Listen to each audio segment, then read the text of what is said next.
Te lo explico. Historia contemporánea para bachillerato.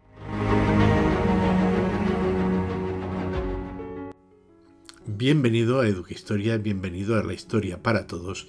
Y si quieres que te explique el Imperio Napoleónico, has llegado al sitio perfecto porque yo te lo explico. En primer lugar, hay que decir que Napoleón Bonaparte llegó al poder en 1808 en Francia con el consulado, marcando el comienzo de una nueva era en la Europa contemporánea, en la Europa napoleónica. Sus políticas, extendiendo la obra de la Revolución Francesa, fueron importantes e incluso se establecieron gobiernos en toda Europa con las ideas de esa revolución. Lo primero que tenemos que ver es que lo primero que hizo Napoleón cuando llegó al poder es una política pacificadora, aunque veremos que su gobierno está lleno de guerras y de enfrentamientos violentos con otros países. En principio, en 1801, lo primero que hizo fue firmar una paz con Austria y en 1802 con el Reino Unido. Esas medidas pudieron permitir que Napoleón cogiera cierta importancia en Europa y cierta tranquilidad para lo que iba a hacer después. Napoleón también trató de reconciliar a Francia con la Iglesia. Recordar que la Iglesia había sido una de las grandes víctimas de los revolucionarios. Y en 1801 firmó un concordato con la Santa Sede, es decir, un acuerdo diplomático por el cual el catolicismo se reconocía como religión mayoritaria en Francia. Recordar que una cosa es religión mayoritaria y otra cosa es religión confesional.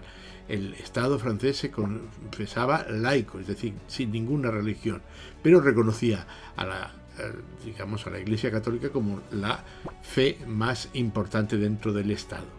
Ese acuerdo también estableció una cierta tranquilidad en las relaciones, sobre todo por la beligerancia contra el Estado francés de la Iglesia Católica.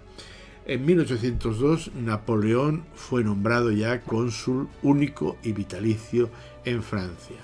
Fijaros que la contradicción de este gobierno, que por una parte defendía los principios más o menos liberales y democráticos de la Revolución, pero que tenía un dictador, un poder único como jefe de gobierno. Eso le dio a Napoleón el control total del gobierno de Francia y lógicamente eso también lo proyectó como uno de los países más peligrosos para las monarquías absolutas europeas. Una también de sus primeras obras cuando empieza en el gobierno es el año 1804, cuando instaura un nuevo código civil, un código civil que va a ser el modelo para muchos países posteriormente. De hecho, en muchos países tenemos, artículos de ese código civil con ese código civil Napoleón dio por finalizada la revolución, la revolución en el sentido de que se acaba el antiguo régimen oficialmente. Esas reformas permitieron a Francia convertirse en una potencia mundial. Vamos a ver para que veáis algunos datos de ese Código Napoleónico de 1804. Fijaros, las 4 ideas clave son estas, ¿no? Firmó la abolición definitiva de los derechos señoriales, de los derechos feudales, es decir, ya no existirían señores feudales como en el antiguo régimen. Mantuvo la supresión de los privilegios, de los principios de igualdad ante la ley y los impuestos, es decir, fuera privilegios, igualdad ante la ley y los impuestos. Por otra parte, consolidó una de las ideas fuerza del liberalismo y del capitalismo en la Europa del siglo XIX, que es el derecho a la propiedad privada, y finalmente reafirmó la libertad de conciencia y, por lo tanto, un Estado laico. Fijaros, os pongo aquí algunos artículos para que veáis que esto es así, ¿no? En el artículo 1, las leyes se aplicarán a todo el territorio francés, que este era otro de los problemas del feudalismo, y es que era como un reino de taifas, que cada feudal hacía sus leyes y sus tribunales. Por otra parte, el artículo 8, todos los franceses gozarán de los derechos civiles, ¿vale? Todos los franceses tienen los mismos derechos. En el 544, la propiedad del derecho de gozar y disponer de la forma de la propiedad como forma más absoluta, es decir, la propiedad como idea central. Y evidentemente en ese sentido no se te puede quitar esa propiedad y solo por interés público y indemnizándote es como se puede cambiar eso. Por eso es importante este Código Civil del que estamos hablando. A partir de ahí empieza lo que consideramos históricamente el Imperio Napoleónico, que podría ir aproximadamente entre 1804 y 1815. Como emperador de Francia, Napoleón estableció un régimen político, el Imperio Napoleónico, ¿no? Fue uno de los primeros intentos de establecer una nueva forma de gobierno que no fueran las monarquías absolutas tradicionales de toda Europa. También cambió la Constitución en 1804, y estableció una nueva monarquía, como ya hemos dicho, construida alrededor de la figura del emperador, ¿no? Eso significó pues una disminución de las libertades cívicas porque, claro, se acabaron digamos, al concentrar los poderes. El Montesquieu, que había vendido la idea de la separación de poderes como garantía de la no corrupción, pues esto no se cumplió. Igualmente hizo toda una serie de impuestos, un sistema de impuestos, la burocracia para gobernar mejor el país, ¿no? Mientras tanto, tenemos una nueva coalición que se hicieron contra Francia, contra Napoleón en 1805, entre el Reino Unido y Rusia, y posteriormente también se añadió Austria. Formaron una nueva coalición antifrancesa contra Napoleón. En esa primera guerra, que se extendió por toda Europa, al final el Reino Unido, Rusia tenían el objetivo de liquidar la influencia de Napoleón y restaurar el antiguo régimen. Durante esa guerra, Francia entraron en conflicto y Reino Unido entraron en conflicto directo, y esa guerra acabó, digamos, con la victoria francesa en 1805. Pero quizá lo más importante de ese conflicto no fue solamente la guerra bélica de ejércitos y de armas y de regimientos, sino que es una nueva técnica de acoso a un país en guerra, que es lo que llamaba el Reino Unido el bloqueo continental. Es decir, se estableció como un cordón naval alrededor de todas las costas europeas para evitar que los barcos pudieran llevar mercaderías a Francia, tanto en el Mediterráneo como en el Atlántico. Y eso, lógicamente, debilitó la economía francesa. Es decir, a pesar de que militarmente había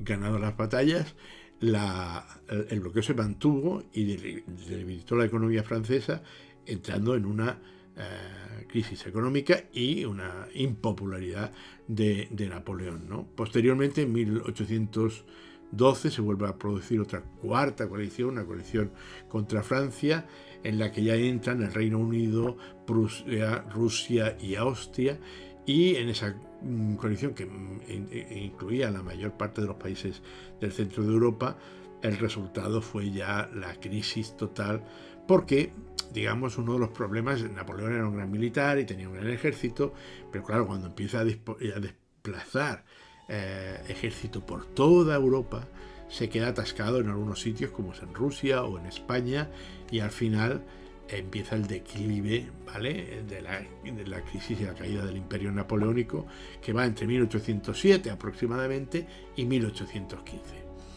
Por muchos factores, pero lógicamente la disminución de popularidad de Napoleón, el bloqueo continental que conlleva esa crisis económica, y sobre todo la creciente resistencia de algunos de los países europeos invadidos, como en el caso de Rusia, como ya he citado, o España, que genera la guerra de independencia, que hace que se entre en un declive bastante total. Fijaros, aquí tenéis un mapa en verde serían las conquistas del territorio francés, con las, digamos, los añadidos de la convención del Imperio Napoleónico y tal, y tenéis los enemigos en color naranja de los, digamos, de Francia, y en algunos, digamos, los aliados de Francia también. y los países que se mantuvieron independientes, que fueron muy pocos, pero fijaros que el color verde es el que domina por toda Europa. Lo cierto es que ese final de Napoleón lleva a la vuelta de un rey en Francia, Luis XVIII, hermano de Luis XVI, y reinstauran el trono. Eso marcó el fin del imperio napoleónico, pero aunque en la monarquía del antiguo régimen se intentó volver, algunas de las cosas que Napoleón ya había instalado no se pudieron deshacer. Por tanto, vuelven los Borbones al trono de Francia y comienza pues una era en donde las libertades civiles que habían sido mermadas con la dictadura de Napoleón vuelven un poco. Pero de todas maneras no se acaba Napoleón, porque si veis los manuales de historia siempre hay un capítulo final que pone el imperio de los 100 días. ¿Qué quiere decir el imperio de 100 días? Napoleón es condenado a la isla de Elba, pero vuelve e intenta restaurar el imperio, pero sin demasiado éxito. Muchos de sus antiguos aliados se habían vuelto en su contra y los Borbones ya habían controlado las estructuras de poder. Por lo tanto, en la última gran batalla, la batalla de Waterloo, que pierde el 18 de junio de 1815 y se acaba lo que consideramos Napoleón. Luego fue desterrado a la isla de Santa Elena, pero vamos a ver la herencia, digamos, podríamos decir que Napoleón es un ciclo con claros y oscuros, con cosas positivas y cosas negativas, como casi todo en la vida, ¿no? Tiene un legado que se nota hasta el día de hoy en muchas ocasiones. Por ejemplo, su gobierno significó un cambio importante al orden político y social europeo, no solamente con el final de la Revolución Francesa, que había sido bastante desmadre, sino como cambio. Digamos, Francia será el sueño de muchos liberales europeos a imitar, ¿no? También, digamos, pone las bases de las leyes civiles modernas y significó el final del antiguo régimen tal y como lo conocíamos en el siglo XVIII, ¿no? Eso significó pues la adopción de los valores de libertad, de igualdad, de fraternidad, que digamos que todavía están en muchas de las constituciones de los países actuales, ¿no? Pero no fue todo positivo, no fue todo interesante. También hubo contribuciones muy negativas. Por ejemplo, su afán de conquista llevó a las guerras y violencia en todos los países de Europa continuamente, con lo que conlleva eso de bajas humanas, digamos, de pérdidas materiales y sobre todo de países que se rebelaron contra la invasión francesa, puesto que no tenía ningún sentido para la gente de ese país. Todo y que, por ejemplo, en el caso de España, digamos, el triunfador de la guerra de independencia hizo una constitución bastante peor que la que proponía Napoleón para España. Pero en cualquier caso, Napoleón, claro, esas guerras contribuyeron al aumento del nacionalismo en estos países, de donde surgieron después, a finales del siglo XIX, muchas de las grandes teorías nacionalistas, pero también el imperialismo nacionalista del siglo XIX. Como conclusión, os diré que hay cosas claros y oscuros, como decía al principio. Os he hecho aquí un cuadro, digamos, estábamos acabando con el tema de la Revolución Francesa y Napoleón es el último apartado, de las cosas que nos deja la revolución, ¿no? Os he hecho aquí por temas, cosas que han llegado hasta hoy y que muchas tienen importancia hasta hoy. Por ejemplo, en el caso de la política, la idea de soberanía nacional, de que el poder está en el pueblo y no en los gobernantes, sino que los gobernantes son representantes del pueblo, el constitucionalismo, es decir, el hecho de que tiene que haber una ley fundamental en donde se junten los derechos fundamentales del ciudadano en cada país, que hay que respetar las libertades, que debe haber separación de poder en el Ejecutivo, Legislativo y Judicial. Fijaros que en la actualidad estamos discutiendo sobre eso todavía. Desde el punto de vista económico, las revoluciones liberales son liberaciones burguesas, de libertades económicas, de protección de la propiedad, de igualdad en los impuestos, con todos los matices, pero vamos, comparado con lo que se pasaba en el antiguo régimen, era mucho mejor, ¿no?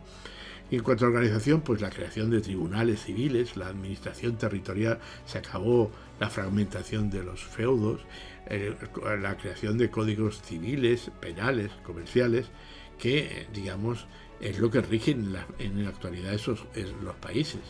Y desde el punto de vista ideológico de la cultura, el primer concepto es la laicización. Es decir, el hecho de decir que el Estado no debe ser confesional, no se debe a una religión. Es decir, puede respetar las religiones, pero el Estado es laico, ¿vale? El sistema métrico decimal es otra de las grandes aportaciones de esta época, y sobre todo el impulso educativo, la idea de que la escuela es la base del progreso y del conocimiento, y sobre todo la escuela pública. Bueno, chicos, pues esto es lo que ha dado de sí el Imperio Napoleónico. Si quieres seguir sabiendo cosas de la Europa y del mundo, de la historia del mundo contemporáneo, llega siempre al sitio perfecto, porque aquí yo te lo explico.